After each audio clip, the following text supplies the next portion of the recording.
എൻ്റെ പേര് ജോളി ജെയിംസ്. ഞാൻ ചന്ദ്രനഗർ ഇടവകയിൽ നിന്ന് വരുന്നു. എനിക്ക് കഴിഞ്ഞ ജൂലൈ 29 ഒരു ആക്സിഡൻ്റ് ഉണ്ടായി. ആക്സിഡൻറ്റ് വളരെ സീരിയസ് ആയിട്ട് നടക്കേണ്ടതായിരുന്നു. പക്ഷേ ദൈവത്തിൻ്റെ പ്രത്യേക അനുഗ്രഹം കൊണ്ട് എനിക്ക് ഫ്രാക്ചറൊക്കെ ഉണ്ടായി. എന്നാലും ദൈവം എൻ്റെ ജീവൻ രക്ഷിച്ചു. അപ്പോൾ അച്ഛൻ എന്നെ നല്ലപോലെ ബൈൻഡ് ചെയ്ത് പ്രാർത്ഥിച്ചു. അതുകൊണ്ട് ഇത്തവണ ആക്സിഡൻറ്റ് ഉണ്ടായെങ്കിലും എനിക്ക് ഒരു 3 മാസം കഴിഞ്ഞപ്പോഴത്തേക്കും അസ്ഥിയൊക്കെ കൂടി. പിന്നെ ഇതേ കാല് തന്നെ പരിക്കുള്ള കാരണമാണ് എനിക്ക് നടക്കാൻ കുറച്ച് താമസം എടുക്കുന്നത്. ഡോക്ടർ പറഞ്ഞത് 1 മാസത്തോടെ കഴിഞ്ഞാൽ ഈ കാല് പഴയ പോലെ എനിക്ക് ഉപയോഗിക്കാൻ പറ്റുമെന്നാണ് പറഞ്ഞത്. ഞാൻ വീണെങ്കിലും റോഡിലോട്ടാണ് വീണത്.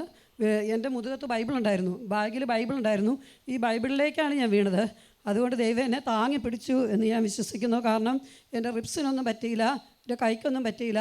നടുറോഡ് വീണ അങ്ങനെയൊക്കെ സംഭവിക്കാവുന്നതാണ്. പിന്നെ ഭയങ്കര തിരക്കുള്ള ഒരു റോഡായിരുന്നു. പുറകെ വരുന്ന വണ്ടി മേത്തൂടെ കയറിയാൽ നിങ്ങൾക്ക് അറിയാമല്ലോ, മിച്ചം ഉണ്ടാവില്ല. പക്ഷേ ദൈവം കാത്തു. യേശുവേ സ്തോത്രം, യേശുവേ നന്ദി. അത്ഭുതകരമായിട്ട് അവർ രക്ഷപ്പെട്ടത്.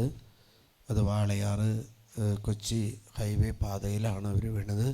പക്ഷേ ദൈവം കാത്തു പരിപാലിച്ചതുകൊണ്ട് ഭാര്യയും ഭർത്താവും പ്രത്യേക സംരക്ഷണത്തിൽ രക്ഷപ്പെട്ടു. ഹല്ലേലൂയ.